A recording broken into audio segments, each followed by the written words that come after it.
Hello everyone, today's construction day 173. All right, so today was kind of a down day. There was no work inside the house. All the work was outside. So they were working on the pool, working on skim coat of the main beam, and then working on the 3 canopies on the northeast side of the house. So that's the 3 things that the guys were working on today. No work inside the house. This morning we had to run back to JRC services in Dumaguete. Yes. And they wanted my passport and the balance due because my NBI clearance came through. They received it. So now they have all the documentation. They sent off all the affidavits and all the forms to their attorney, JRC's attorney, and he signed everything and notarized all the paperwork. So now they're ready to send all the originals to Cebu. So the last step for us at this step was for me to give them my passport and then pay them the balance. Yes, of course. Yeah, they wanted their money. So now we're 100% paid. So now they're going to submit that. They said it takes about 3 weeks, right? Yes, it's about 3 3 weeks. to 4 weeks. 3 to 4 weeks. So once it gets to Cebu, they're going to look over everything, make sure everything's in order.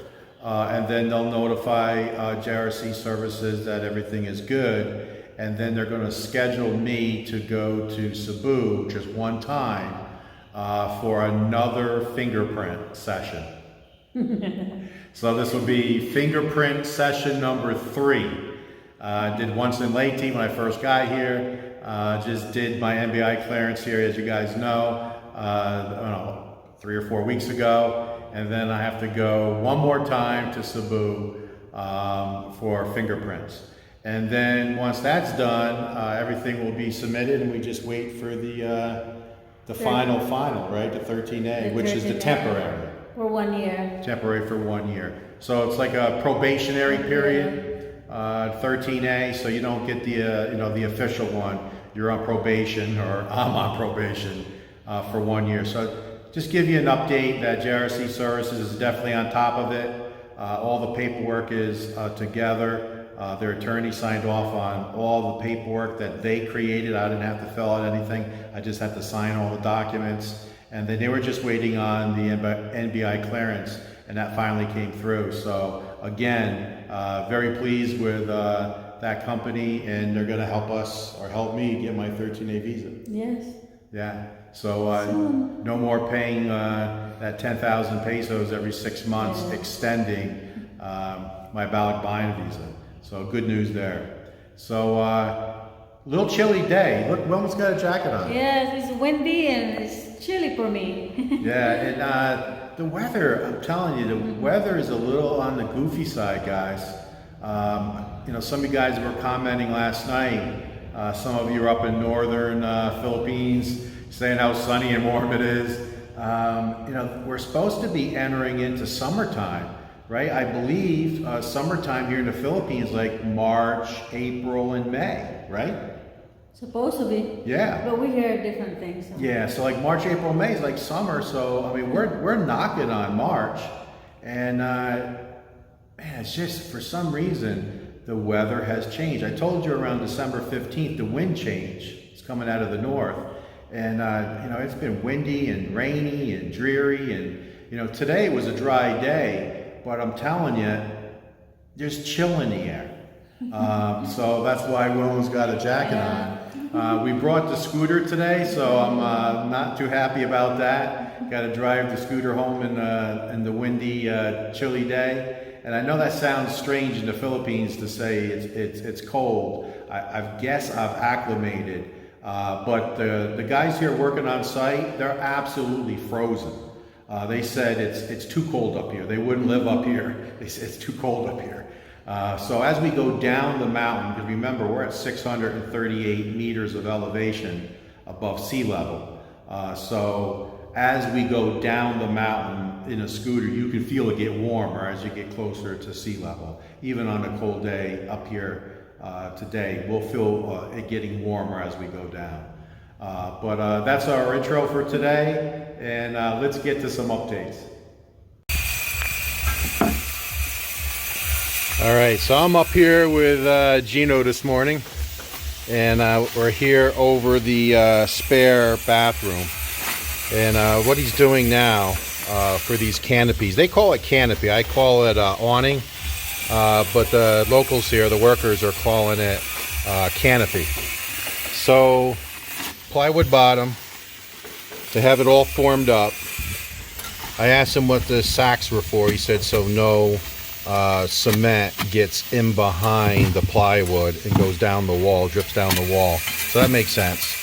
And then all the rebar that was coming out of the house itself, right here, is now tied with rebar going parallel to the house.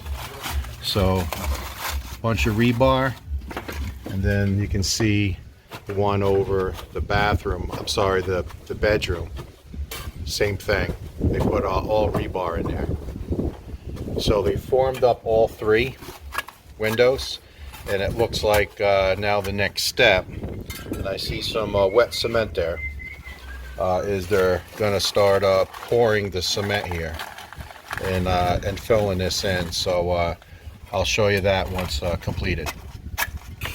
All right, hanging out with Gino. So pretty simple process. Right now they got the rebar in place. It's a flat bottom, and then they're putting in the cement.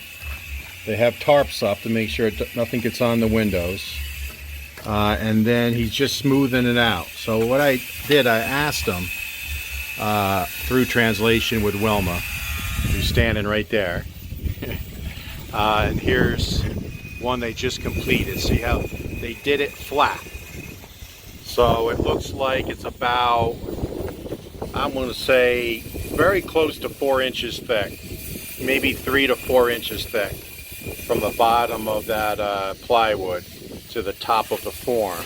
And it looks like they went to the top of the form there.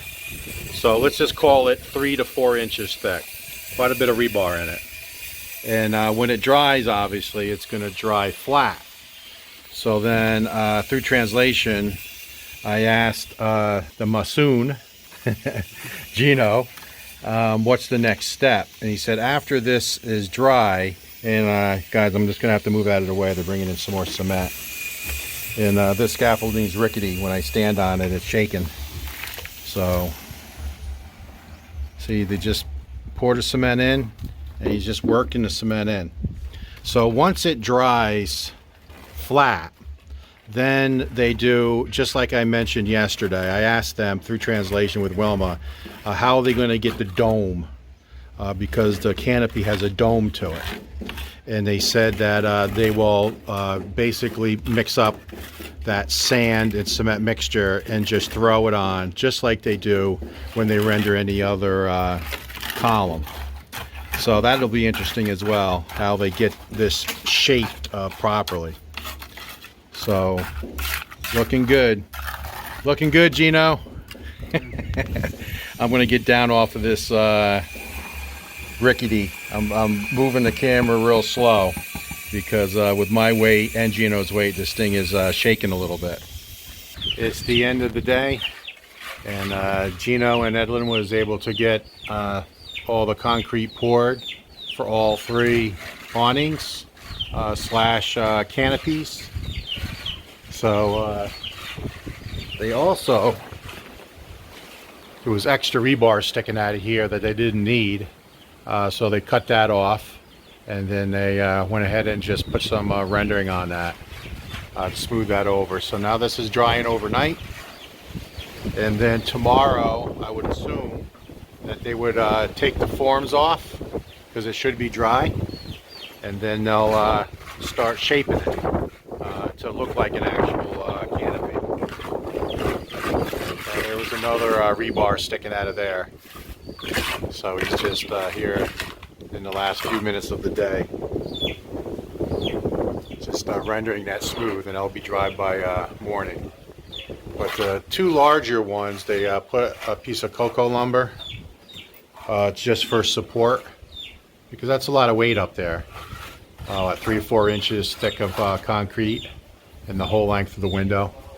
You can see it goes past the window on both ends and sticks out, I believe he said 30 cm.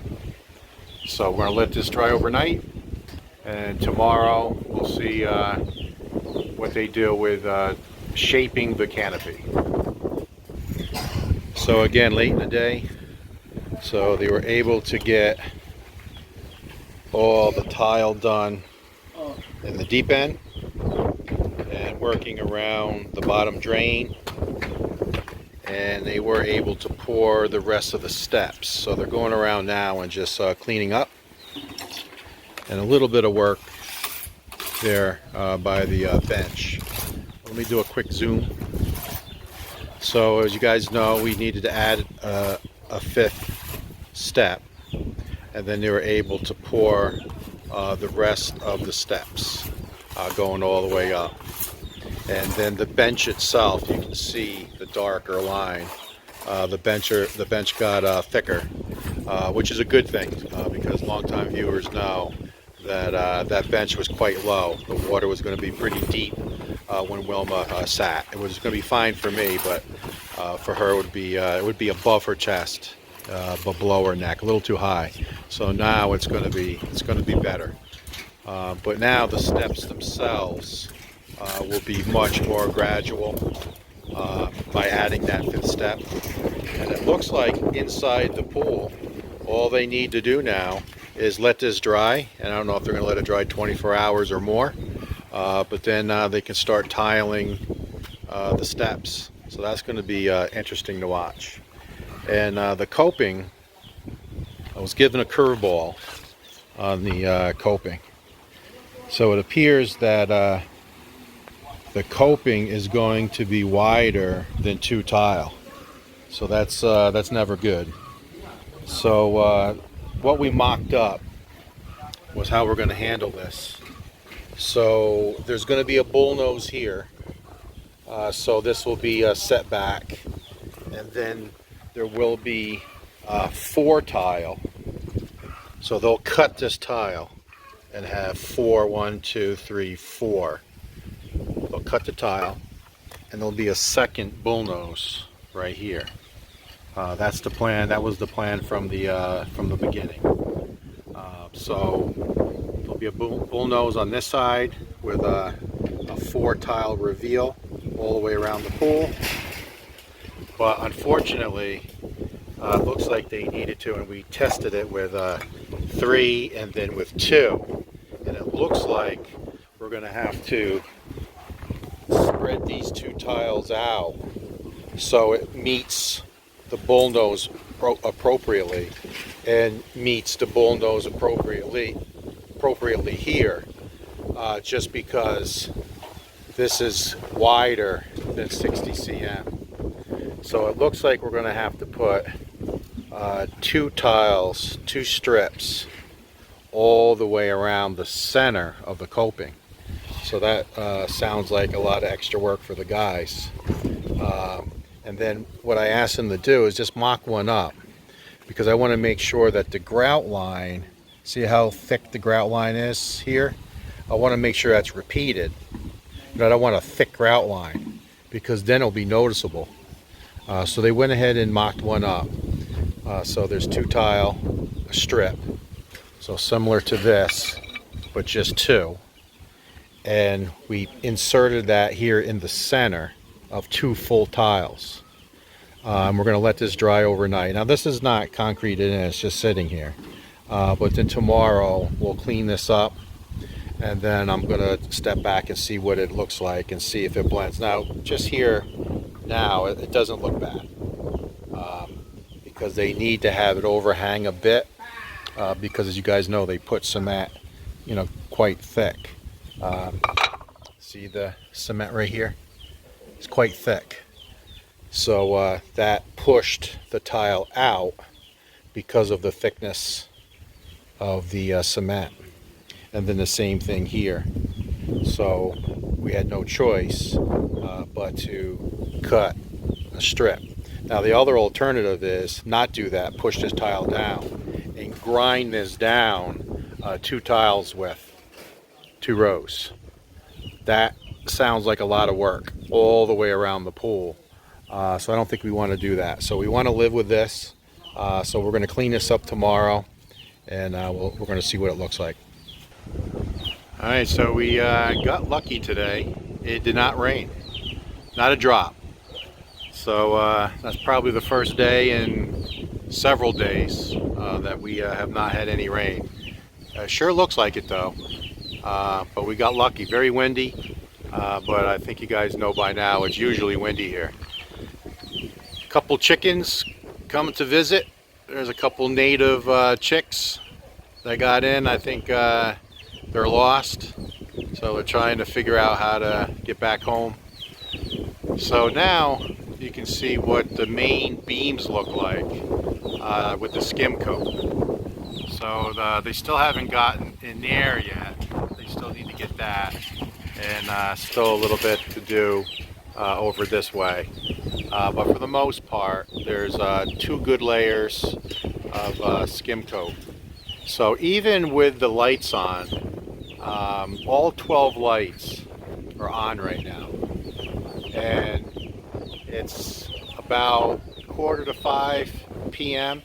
So it's still, still daylight, and you cannot see in. So people are asking, are we going to put curtains over this? And the answer is no.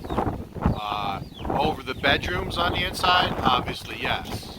But here in the main room, no curtains at all. No need.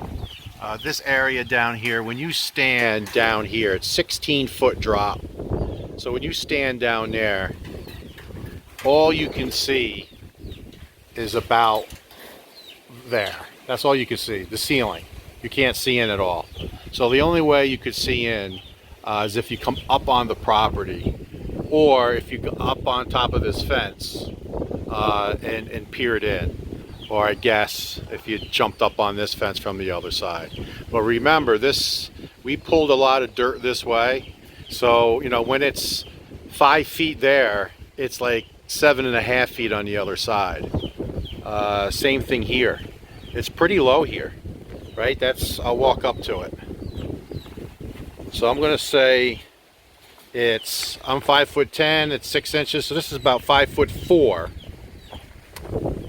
But look, that's got to be, I don't know, 7-8 feet down, because with this rock wall that we created that's 8 foot, we pulled a lot of dirt this way to level this area out so the pool was at the same level or close to the home. And if any of you guys were with us from the very, very beginning, the ultimate goal was to get the pool at the same level as right there, as the floor of the house, or maybe just like 6 inches down. And we weren't able to accomplish that. We're going to have 2 steps, 15-inch drop after the cement is poured. So we just couldn't do it. We didn't have enough dirt. But I wanted to show you guys. Now it's a different look, isn't it? With that, the gray concrete, the industrial look, the warehouse look, it's starting to fade away, and now it's starting to look like a modern home, like it should be.